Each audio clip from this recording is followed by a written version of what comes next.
কিশোরগঞ্জ ৫ বাজিতপুরে রেলপথ অবরোধ করে বিক্ষোভ কর্মসূচি পালন করেন ইকবাল সমর্থকরা। বিস্তারিত থাকছে কিশোরগঞ্জ থেকে জামাল উদ্দিনের প্রতিবেদনে। কিশোরগঞ্জ ৫ আসনে শেখ মুজিবুর রহমান ইকবালকে বিএনপির প্রাথমিক মনোনয়ন দেওয়ার পর মনোনয়ন বদল করার ঘটনায় ক্ষোভে ফুঁসছেন তার সমর্থক নেতাকর্মীরা। গত ২২ ডিসেম্বর নিজের বাবার গড়া দল বাংলাদেশ জাতীয় দল বিলুপ্ত করে বিএনপিতে যোগদান করেন সৈয়দ এহসানুল হুদা। এরপর এ আসনে শেখ মুজিবুর রহমান ইকবালের পরিবর্তে সৈয়দ এহসানুল হুদাকে বিএনপির মনোনয়ন দেয়া হয়।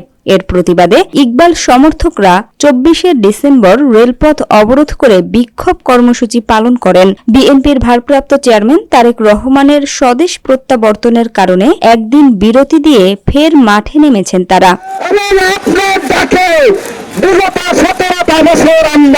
আন্দোলন সংগ্রামে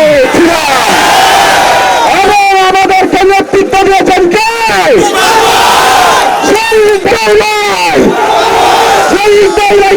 বঞ্চিত করবেন না করে এটা তৃণমূলের প্রাণের দাবি।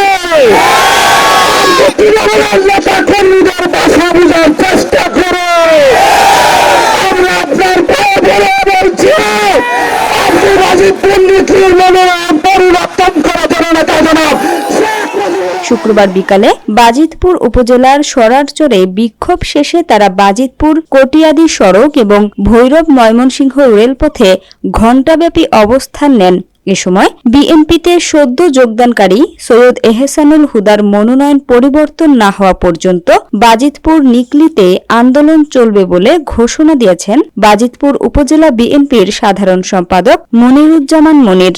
এছাড়াও সদ্য বিএনপিতে যোগ দেয়া এহসানুল হুদাকে বাজিতপুর নিকলিতে ঢুকতে দেয়া হবে না বলেও ঘোষণা দেয়া হয়।